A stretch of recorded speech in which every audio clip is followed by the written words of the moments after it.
folks, and welcome to the post-race show here for tonight's Racing Carolina 300 from the virtual Charlotte Motor Speedway. Jordy Carraher alongside Regan McCauley here again, and Regan's certainly no shortage of drama here tonight, but ultimately, for the second time this season, it wound up being the number 94 Tornado Alley E-Racing Chevy of Leo Jamieson out of Atlanta, Georgia, who ended up picking up the victory, and we'll get into this a little bit here, but Riggs, I think it was ultimately the strategy call that you were talking about during the race that did it.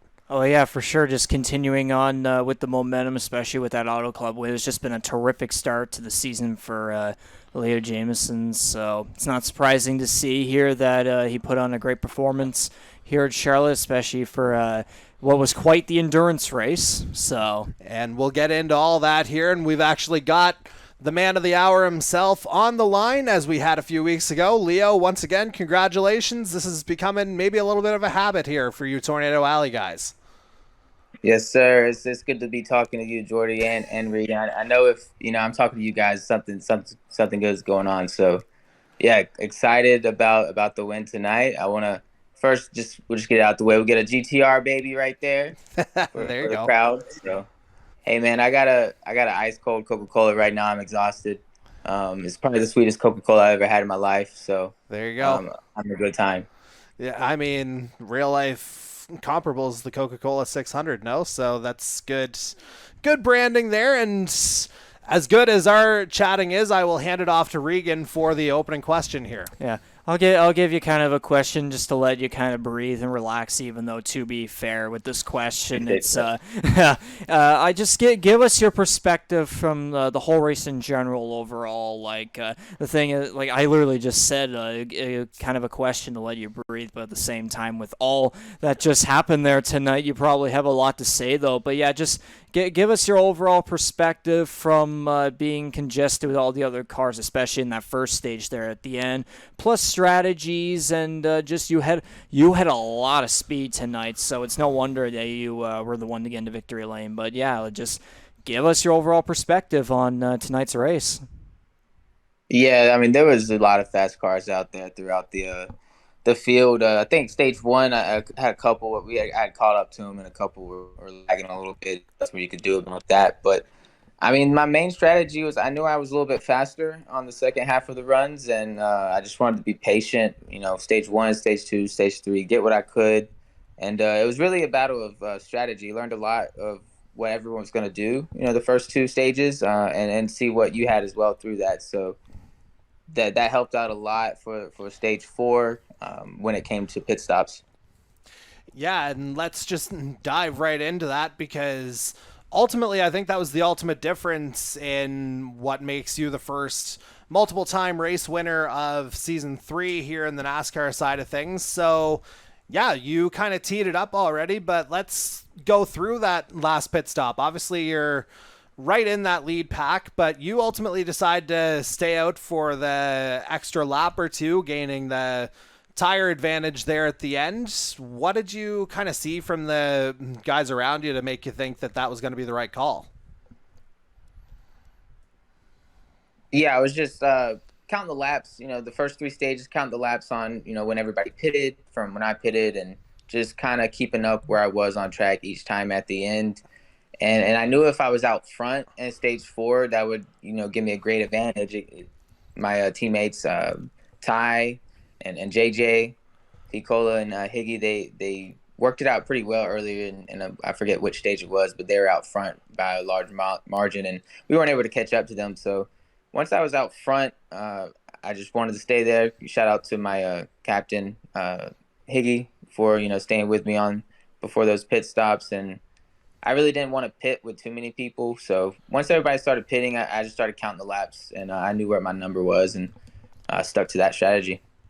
And yeah, you talk about the overall success that you guys had. Hard to argue with 1, 3, and 4, and obviously 4 straight wins for your particular trio here now. But you talked about, some of the decisions and calculations that you were making over the course of the race. Obviously, a 300 miler like this, it can be hard to kind of maintain that focus. So for you, what do you think was kind of the best thing that helped you not necessarily cope with the grind of a race as long as that one, but to ultimately kind of make the most of your opportunities in that situation?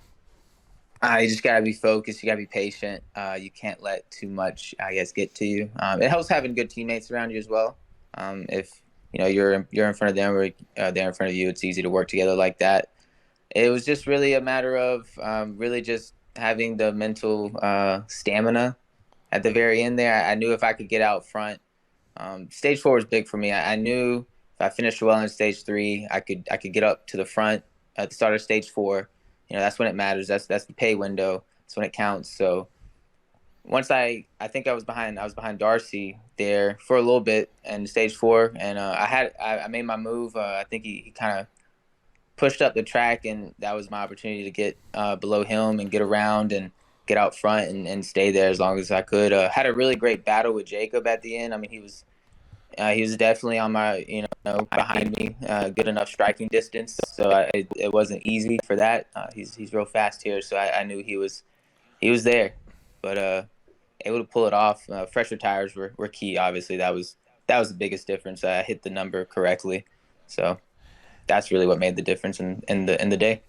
Yeah, and that totally makes sense there as well. And you kind of jumped into, again, another thing that I was going to follow up on. Obviously, it was a bit of a battle between yourself and Jacob Nelson over the last, well, from about 15 laps to go to about 5 remaining, when I think Jacob might have gotten a little bit loose out of one of the turns. So we talked about the grind already, but in that kind of head-to-head situation, once you kind of realized it was just you two, what do you think was kind of the biggest contributor for you to just kind of keep your head in the game, so to speak?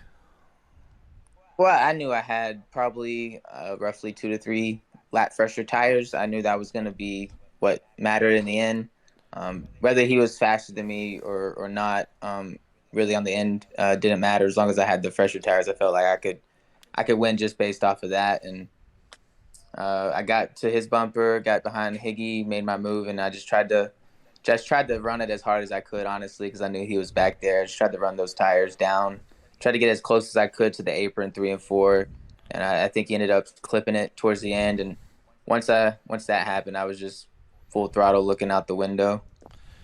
Yeah, and again, the results speak for themselves, obviously, as again, that's 2 wins now in 5 races. Obviously, you had the security blanket with the win already in relation to the playoffs here in about 5 weeks or so, but just the way things have kind of gone for you, for the most part, you've been toward the head of the field week after week here. Like, what do you kind of attribute that overall kind of consistency, or I guess progression might be the better word? What do you kind of attribute the biggest factor toward that as being?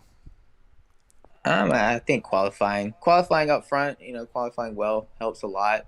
Again, having good teammates, having people that'll work with you, being patient as well, taking what you can, giving when you can.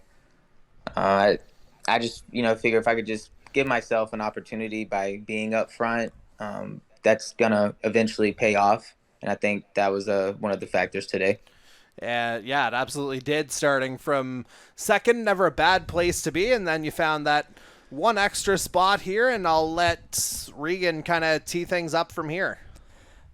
Well, yeah, obviously you were talking about your teammates and stuff, but yeah, Tornado Alley, your racing has been absolutely fantastic to start off the season. You had put on an absolute point cap over GTR Motorsports, so it looks like there's a really good chemistry there, especially early in the race here tonight. The 3 of you were kind of in a bit of a thing together there going at it. But kind of speaking around that with both yourself plus the team together, the series now moves on into more the second half of the regular season with its race 6, right? Is it? Yeah, race 6 at MidOhio, a new track to this series. We haven't been here yet. We now arrive here for our 3rd year. And the biggest question of all is, what are your thoughts? What are your expectations with both you plus your teammates as well coming into a new track? Do you think you have what it takes, especially with a road course, because it'll be the second road course here this season?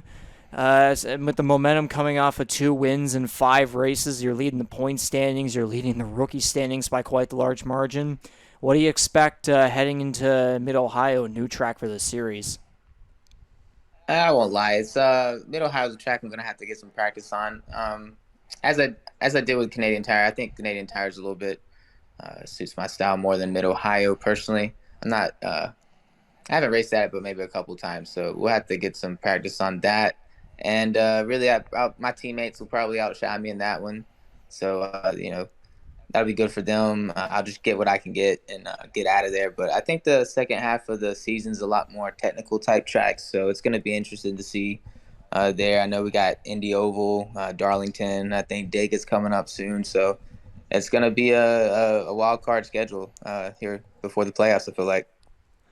Well, yeah, you're basically kind of sending that message of that diversity and parity of the tracks that we're having this season. So, yeah, obviously practice is going to be very important, especially considering it's the series' first time going there, like we've said many times before.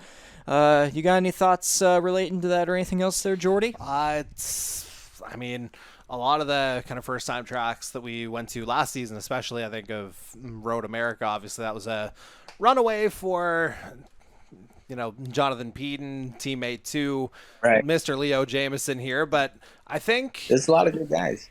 there's absolutely lots of guys who are certainly capable of getting the job done, and it'll be very interesting to see how that goes at next week's Fix Auto Charlottetown 100. But again, from your perspective, like we've kind of talked a little bit now about the parity of the tracks, just like you guys were mentioning.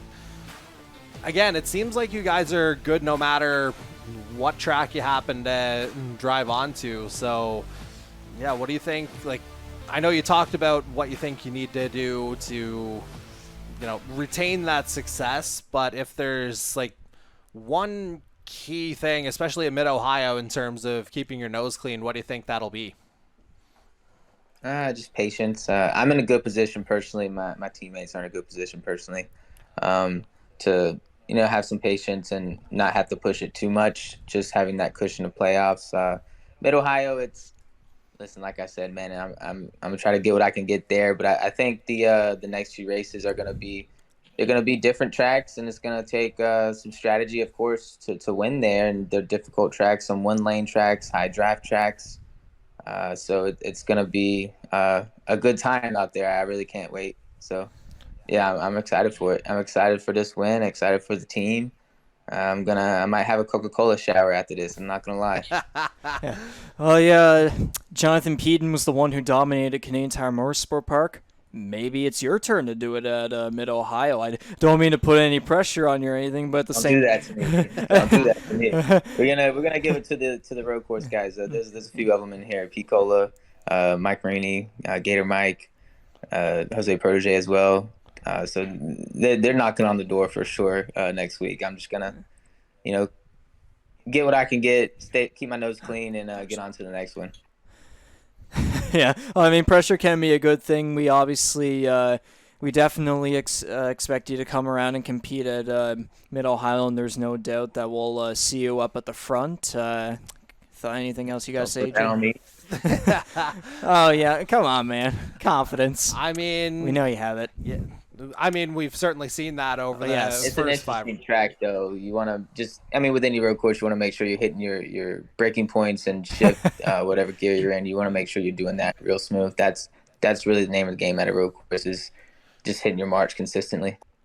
Yeah, and with any track. Yeah, sure. And I'd say we're just about at the point where all that's really left to do is see what happens next Tuesday night. So, again, congratulations on win number 2 of this season here, Leo. And I know we said it a few weeks ago that we might be talking again. Mission accomplished there already. So I would not be surprised if we find ourselves here at least one more time, if not more. And you could put that on me, Jordy. But yeah, shout out to you, Jordy. Shout out to you, Regan, for doing the broadcast. It's you guys do a really great job up there. Special thanks to all the admins and everybody who put this on, giving us the opportunity to run and have a good time. So appreciate you guys for that. We appreciate you too. Shout out to my team captain.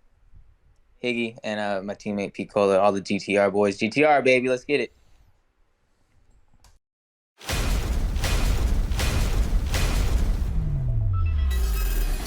Wide coming through the turn here. They're coming up to the line here now. Darcy Ford still got a Ward trying to get inside though. Where's Ward going to cut in? Darcy Ford. And there's the checkered flag. Darcy Ford. And indeed, as he comes through turn 4, he's going to see the checkered flag. And there it is. Scott Bailey is your winner of tonight's Fix Auto 250. They're going to get the white flag this time around. Final lap of tonight's track device W125. And coming through. Oh, Marini went through, and they're right on the back of each other. Paytack's going to get in on the inside. They're door to door. Paytack into the wall. Mike Marini, he's going to win. Got about 3 or 4 wide behind him on that back There's straight. a lot of carnage right there. Oh, dear. A lot.